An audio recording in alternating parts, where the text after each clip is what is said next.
My wife was speechless when I showed up at her friend's wedding with a waiter she publicly insulted. Then he dropped the bill she never paid. You don't recognize me? You should, after what you said. 2 months later, everyone avoided her. I met Alina 19 years ago in a bookstore in Saratoga Springs. She was skimming through a Murakami novel, and I made a lame joke about it being the gateway drug of literature. She rolled her eyes but laughed. We were both in our late 20s, not entirely sure what we wanted out of life yet, but sure we liked talking to each other. Back then, she was sharp, curious, and a little intense. That same intensity is part of what drew me in. When Alina loved something, she loved hard. Same when she hated something. I used to call it passion. I used to think that fire was what made her so compelling. We got married 2 years later. No kids, never seemed like the right time, and eventually, it just stopped being a conversation. Our lives were full enough, or at least I thought so. We had the travel, the work dinners, the weekend getaways. I worked in logistics at a regional shipping firm in Albany. Steady job, decent hours. She worked in Manhattan, commuting in for her account manager role with a high-end marketing firm. Long hours, lots of stress. But she was good at it. Too good sometimes. As the years wore on, I started noticing things I'd either missed or brushed off in the beginning. She could be cold, judgmental. When we'd go out, she always had something to say about how someone was dressed, how they walked, how they spoke. At first, I chalked it up to her work environment. The circles she ran in were filled with polished, ambitious people who thrived on appearance. But slowly, that critical eye of hers turned sharper and crueler. The night that kicked all this off was about 8 months ago. We were having dinner with a few of her colleagues at the Dutch in Soho. Fancy spot. Kind of place where they charge you $28 for a salad and you pretend it's the best thing you've ever tasted. There was a new waiter working that night. He looked young, nervous, clearly trying his best. I noticed him writing our orders down while juggling drink requests from another table. About halfway through the meal, Alina's appetizer was wrong. Not dramatically, he brought the ceviche instead of the grilled octopus. An honest mistake. She could have just asked him to swap it. But instead, she made a show of it.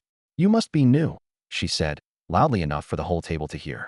Because I can't imagine someone who's been here longer than a week being this incompetent. The poor kid froze. I could see his lip tremble. He apologized, offered to fix it, but she waved him off like he was beneath her. The table laughed awkwardly, clearly uncomfortable, but nobody said anything. After he left, I leaned in and quietly told her that wasn't necessary, that it was cruel. She didn't even blink. He screwed up. I'm not paying for bad service. We finished the meal, but when the check came, she snatched it before I could see it and flagged down the manager.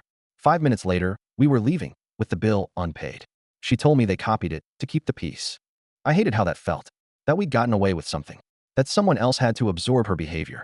I couldn't stop thinking about that kid, the way his shoulders hunched when she spoke to him. For weeks, I thought about saying something more to her, but every time I did, I backed down. She had this way of turning things around, making me feel dramatic or overly sensitive. She'd tell me I was too empathetic, too soft. Maybe she was right. Then came the hotel receipt. She'd been traveling more than usual, always client events or girls' weekends. One evening while tidying up, I noticed a folded piece of paper in her coat pocket. It was from a boutique hotel in Montauk. 1 room, 2 guests. The reservation name was unfamiliar, Callum Fraser. That name hit me like a punch. Definitely not a client. Definitely not a girlfriend from work. I didn't say anything right away. I needed to be sure. I waited. I observed. I told her I was going up to visit my brother in Schroon Lake one weekend. Instead, I stayed home, watched her leave, then followed her car after she turned off the GPS tracker we both had access to for years. She went straight to Long Island, checked into the same hotel from the receipt. I waited across the street until a tall, smug-looking guy showed up and kissed her on the cheek like it was the 100th time. That night, I slept in my car. Couldn't even go home. I didn't confront her. Not right away. I didn't even know how to. It wasn't just the betrayal. It was the fact that I didn't recognize the woman I married anymore. She'd become someone else. Or maybe she'd always been this way, and I just finally opened my eyes. So I made a plan. 2 weeks later, she told me we'd been invited to her friend Lyra's wedding. It was going to be a grand affair, black tie, garden venue, catered dinner. Lyra was one of Alina's closest friends. They'd bonded over a shared love of high society, expensive skincare, and judging everyone around them. I said, sure, we'll go. I had already decided it would be the last event I'd ever attend with her. In the meantime, I started doing some digging. It wasn't hard to find the waiter. I called the Dutch and asked if Julian still worked there. They said he'd moved on, started his own small catering company with a friend. I found him on Instagram, then tracked down his business site. I emailed him. I didn't expect a reply, but 2 days later, I got one. He remembered her vividly. Said that night stuck with him for a long time. I asked him if he'd be willing to help me with something. Not revenge, I told him, just closure. Justice. He agreed. We arranged for him to show up at the wedding, wearing catering staff attire. The plan was simple: show up with me, blend in, and at the right moment, walk over and return the bill she never paid. Nothing dramatic, just quiet accountability. When the wedding day came, Alina was in rare form, complaining about the drive, snapping at the valet for taking too long, rolling her eyes at a bridesmaid's dress. Julian arrived 20 minutes later. I told him to hang back until dinner service began. I introduced him to no one, and no one questioned why he was there. He blended in perfectly. As we were seated for dinner, Alina was scrolling through her phone, probably texting Callum. She barely looked at me. Then Julian approached. He walked right up to our table, holding a folded slip of paper in his gloved hand. No one noticed at first, until he spoke. "You don't recognize me?" he said, his voice calm but firm. Alina looked up, her brow furrowed. Then her face changed. She did recognize him. "You should," he added, "after what you said to me, and what you walked out on." He placed the unpaid bill on the table, nodded once to me, and walked away. You could have heard a pin drop. She didn't say anything. She couldn't. Her mouth opened slightly like she wanted to protest, but no words came out. The people around us looked confused, then intrigued, then awkwardly silent. She excused herself and didn't come back for an hour. I stayed, had dinner, mingled, talked to a few old acquaintances. And when we got back to the car, I told her we needed to talk. But I didn't bring up the wedding scene. I brought up Callum. She went stiff. Her hand paused midway while adjusting the rear-view mirror, like she thought she misheard me. "What?" she asked, her voice tight. "I know," I said. "I've known for weeks." She didn't deny it. Didn't try to lie. Just stared out the windshield like she was searching for an answer on the dark road ahead. For a second, I almost felt sorry for her. Almost. "I didn't want to hurt you," she said finally, barely above a whisper. That line. The same line people always fall back on when they've already cut you deep. I didn't respond. There was nothing to say. The rest of the ride was silent, but my mind was screaming. I was exhausted. From the weight of her silence, from the months of gaslighting, from years of sweeping things under the rug because I believed the woman I married was still in there somewhere. That night, I slept in the guest room. She didn't come in. She stayed in the master suite, the door closed. No apologies. No begging. No explanation. The next morning, I packed a bag. Nothing dramatic, just enough to get me through a few days away. I didn't announce it. Just told her I needed space. She said nothing. Not a single word. I stayed at a friend's place in Schenectady for a few days. It gave me time to think, to breathe without that invisible pressure on my chest I hadn't even realized had been there for so long. I felt more clear-headed than I had in years. When I returned to the house that weekend, she was sitting at the kitchen table with a half-empty glass of wine. No dinner, no music playing, just her and the silence. She didn't look up. I walked past her, went straight to the office, pulled up the divorce papers I'd started working on the week before, and printed them. She didn't look surprised when I handed them to her. She just stared at the papers, then at me. Her eyes were unreadable. "I guess that's it then?" she asked. I didn't answer right away. I wasn't sure if I wanted to yell, cry, or walk away. Instead, I said, "This is just me finally catching up to what you already decided months ago." It wasn't a dramatic breakup. There were no slammed doors, no screaming matches. Just cold air and the quiet crumbling of 17 years. She didn't cry. I didn't either. I moved out a week later into a modest apartment in downtown Albany. Clean, small, peaceful. No curated furniture or sleek minimalist decor. Just mine. Word got around faster than I expected. Her friends, well, most of them, drifted away quietly. The ones who knew what had happened didn't say much, but their silence said enough. Julian's post had made waves too. It wasn't spiteful or exaggerated, just an honest retelling of what happened at the restaurant and the wedding. And it resonated. A few people from her work even reshared it with vague captions like, "Some people never change." She never mentioned the post, but I know she saw it. She deleted her social media accounts soon after. A few weeks later, I got a text from her. Just one line. "Was it worth humiliating me like that?" I stared at the message for a long time before responding. "Was it worth humiliating everyone else the way you did?" She didn't respond after that, and she hasn't tried to contact me since. I haven't heard much from Callum either. I assume he faded away once the drama reached real-life consequences. From what I can tell, her life has gotten smaller. Quiet. Not in a peaceful way, but in that isolated way that happens when people start avoiding you and you don't know why. As for me, I've been trying to live more intentionally. I take long walks now. I cook for myself. Real meals, not just whatever's frozen or fast. I talk to my neighbors. I started volunteering once a week at a local career support group for young people. Funny enough, Julian came in to speak to them last month about starting a business from scratch. He saw me in the back of the room and grinned. No words needed. Just mutual understanding. I think part of me still carries the weight of those 17 years. You can't just drop it and move on like it was a bad vacation. It lingers. It follows you into the quiet moments. But you learn to live with it. You learn what parts were real and what parts were an illusion you chose to believe in. And most of all, You learn to stop making excuses for people who show you who they are, especially when they show you again and again. I didn't rush the divorce. I let the lawyers handle most of it, and I kept the communication between Alina and me to the bare minimum. No fights, no arguments. It was clinical, cold, like filing taxes or renewing a passport. Just a process. The house was sold by mutual agreement. I didn't want to keep it. Too many echoes in the walls. She fought me on the sale at first, claiming sentimental value, but I think she realized it wasn't worth clinging to something she'd already emotionally left behind years ago. I ended up with a fair settlement. Not generous, not bitter, just fair. We'd never shared finances completely. Alina had always insisted on separate accounts, saying it was modern and cleaner, but now I see it for what it was: distance. A built-in escape hatch. People ask if I miss her, if I miss life. I don't know how to answer that without sounding like I'm lying to myself. I miss the idea of her, the version of her I held on to long after she was gone. But the reality? No, I don't miss walking on eggshells. I don't miss watching her scan a room like a hawk, ready to pick apart someone's confidence because they wore the wrong shoes or mispronounced a wine. One night, a few weeks after I'd settled into my apartment, I ran into Julian again. Pure coincidence.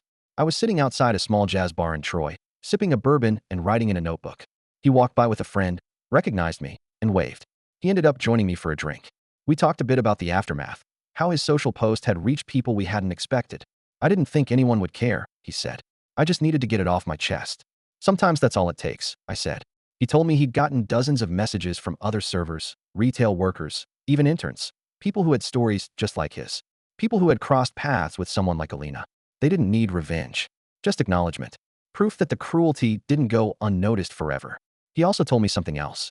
I actually ran into her, he said, lowering his voice. At a different event. A couple weeks ago. She saw me, and her face just shut down, like she turned to stone. I raised my eyebrows. Did she say anything? He shook his head. Nope. Walked the other way. I didn't feel anything when I heard that. No satisfaction. No glee. Just confirmation that she still carried the shame. That maybe, deep down, she knew it wasn't about a single unpaid dinner bill. It was about the pattern. The years of stepping on people because she could. My sister came to visit me not long after.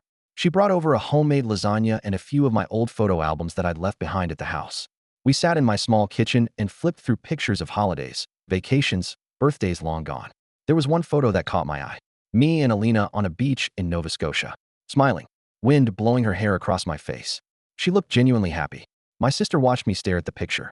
You looked like you were in love, she said softly. I replied. But I think I was the only one who stayed there. She didn't argue. People don't tell you how strange it is to grieve someone who's still alive. Alina didn't die, but the version of her I loved did, quietly, over time, until I was the last one holding on to it. It's like waking up and realizing the house you lived in for years was never yours. You were just renting space in someone else's idea of life. I don't hate her. That surprises a lot of people. But hatred takes energy, and I've spent enough energy trying to love someone who couldn't meet me halfway. The biggest lie I ever told myself was that her sharp edges made her interesting, that she was just tough, that she kept me grounded. The truth? She kept me small. She clipped my edges until I didn't recognize myself anymore. Now, I wake up to silence that isn't tense. I cook meals that don't get criticized. I walk into rooms without feeling the urge to defend everyone in them from a verbal blade. And for the first time in years, I feel like I'm not waiting for the next apology I'll never get. There's a strange comfort in that. I'm not saying I've got it all figured out. Far from it. Some mornings are still heavy. Some nights I scroll through old texts and wonder what could have been done differently. But then I remind myself, I didn't fail the marriage. I just finally refused to keep carrying it alone. I still hear from mutual friends occasionally, ones who didn't pick a side, just faded into the background and resurfaced later. A couple of them admitted they weren't surprised, that they'd seen the cracks in her long before I did, that they were only ever close to her because she was entertaining or smart or connected, but never kind. And now, they keep their distance. I'm not proud of the moment at the wedding, per se, but I don't regret it either. It wasn't about embarrassing her. It was about finally making her look in the mirror and making sure she couldn't look away this time. She spent years crafting an image. Polished, successful, unshakable. But it took one quiet confrontation from someone she dismissed to make that image crumble. And once people saw that, well, the silence that followed was louder than anything I could have said. The hardest part came later, after the dust settled and the drama faded from everyone else's memory but mine. That's when the real work started. The slow, quiet, tedious process of rebuilding a life that didn't include her in it anymore. The wedding fallout had done more than unravel our marriage. It stripped everything bare. I started to realize how many of our friendships weren't really friendships at all, more like alliances, social transactions. Appearances. Alina had been the nucleus in most of our circles. When she burned out, people quietly recalibrated. I lost some people I thought were mine, but honestly, I don't miss them. What surprised me more were the people who came back around. Former coworkers, old college friends I hadn't heard from in years. They'd seen the post Julian wrote, or they'd heard secondhand what happened at the wedding, and they reached out, not to gossip, but just to say, "Hey, I always wondered how you stayed so calm around her." Those conversations helped more than I expected. They validated things I hadn't dared to name while I was still in it. The gaslighting, the belittling, the way she'd correct the smallest misstep in a sentence or sneer at the things that brought me joy. How she'd say things like, "You really don't know that," in front of people. I had normalized it, adjusted myself to her sharpness like it was the weather. One night, I was organizing old files in my apartment when I found a folder labeled Vacation 2016, Croatia. It was full of photos I hadn't looked at since we returned. Beaches, sunsets, markets. I remembered that trip so well. How we'd rented a tiny flat in Dubrovnik. How I'd wanted to take a boat tour out to the islands, and she said it sounded too touristy. We never did take the boat. I remember feeling like that was the theme of the trip. Me suggesting things, her dismissing them. Me trying to make memories, her trying to curate perfection. The photos looked beautiful. Our smiles even looked real. But all I could think about was how quiet I'd become on that trip, how I started pre-editing my words around her. I don't know when I began doing that, but once you start, it's hard to stop. That's what people don't always understand about relationships like that. It's not all shouting or slammed doors. Sometimes it's just one person slowly folding themselves up into something smaller, so the other person has more room to be everything they want to be. And when you finally stop folding, the silence is deafening. I started going to therapy a few months after I moved out. Nothing intense. Just someone to talk to who didn't have a stake in anything. I'd never done therapy before. Alina used to say it was self-indulgent, unless you had trauma. But I went. And I kept going. And I learned to stop minimizing what I'd been through just because it didn't look like the worst-case scenarios I'd seen in movies. One thing my therapist said stuck with me. You're grieving a relationship, yes, but you're also grieving the person you thought you were in that relationship. That's why it hurts twice as much. She was right. I had to mourn the version of myself that believed love was measured by endurance. That thought, being the bigger person, meant swallowing my needs to keep the peace. That believed if I just loved her a little better, a little louder, a little more, she'd soften. She didn't. And the truth is, she never promised to. I'd created a fantasy in my head, and she was the centerpiece. I ignored what didn't fit. I romanticized her edges. I called it passion, ambition, high standards. But really, it was control. The more I saw it clearly, the less I hated her, and the more I forgave myself.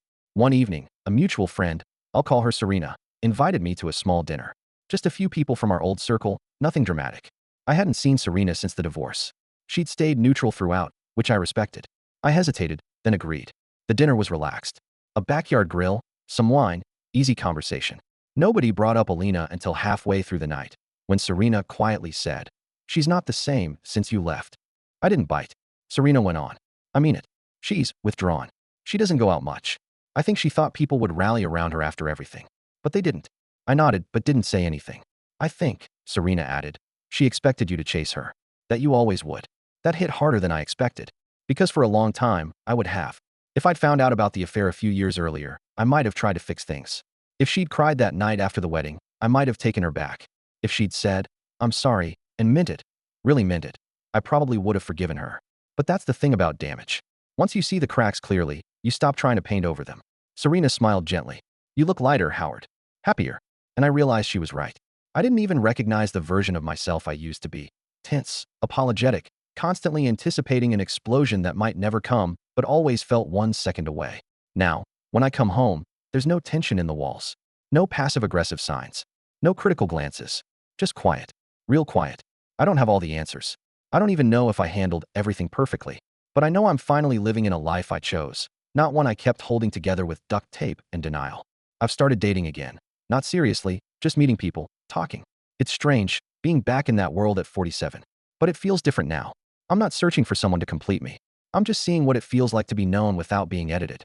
And if nothing else, I've learned this. Sometimes, it's not the screaming match that breaks a relationship. Sometimes, it's the quiet realization that you don't recognize the person sitting across from you anymore. And the deeper ache that maybe, they don't recognize you either. A few more months went by. Life settled into something peaceful, something simple, almost meditative. I kept going to therapy, started cooking regularly, even joined a local trivia team at a bar downtown just to get out of the house once a week. Nothing major, just little things that made me feel human again. Then, Out of nowhere, the final piece fell into place. It started with a call from an unfamiliar number. I let it go to voicemail. When I listened to it later, it was a woman named Elise, someone I'd never met, but I recognized the company name right away. She was calling from Hendricks and Langley, a major brand that Alina's firm used to represent. Elise was brief, polite, and professional. "Hi Howard. I got your contact info through a mutual connection. I was hoping to speak with you briefly about your ex-wife, Alina. It's in regard to a professional matter. If you're available this week, I'd appreciate a moment of your time." I stared at the phone.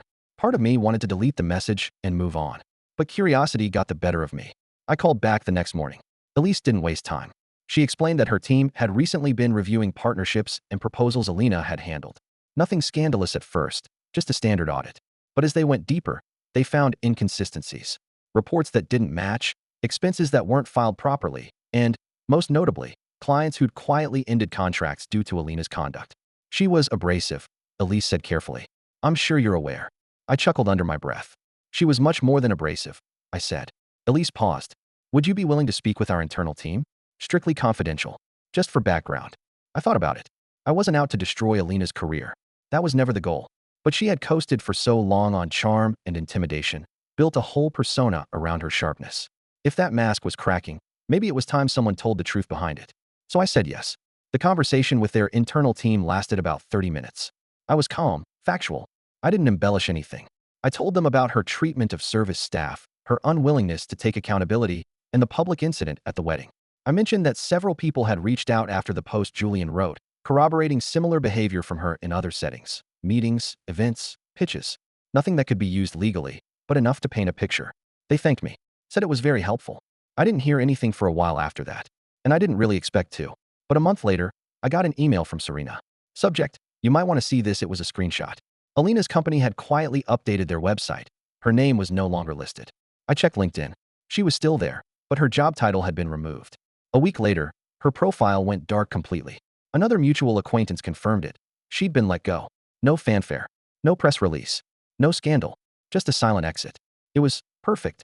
No screaming match. No dramatic takedown. Just the slow, quiet unraveling of the empire she'd built on intimidation, performance, and ego. I'd never lifted a finger to bring her down. I'd just told the truth. The final cherry on top came a couple of weeks later. Julian's catering business was booked to handle a local gala fundraiser, one Alina used to attend every year like it was the Oscars. This time, she was there as a guest, not a VIP. No special table. No press photos. Just another face in the crowd. I didn't go, but Julian texted me a picture. It was her, standing near the hors d'oeuvres table, drink in hand, alone. He captioned it, "Still doesn't tip." I didn't reply. I just smiled and deleted the photo. See, the thing is, true revenge isn't about humiliating someone. It's not about shouting louder or stooping to their level. It's about living well, quietly, fully, in peace. It's watching the person who dismissed everyone else finally realize that you don't get to treat people like garbage forever and expect no one to remember. And the best part? I didn't do it to ruin her. I did it to free myself. She gave me 17 years of lessons, some harder than others. But in the end, I got the last word, not with cruelty or rage, but by simply walking away and letting her fall into the very pit she spent years digging for everyone else. People say revenge is a dish best served cold. I disagree. The best revenge? I no longer need it.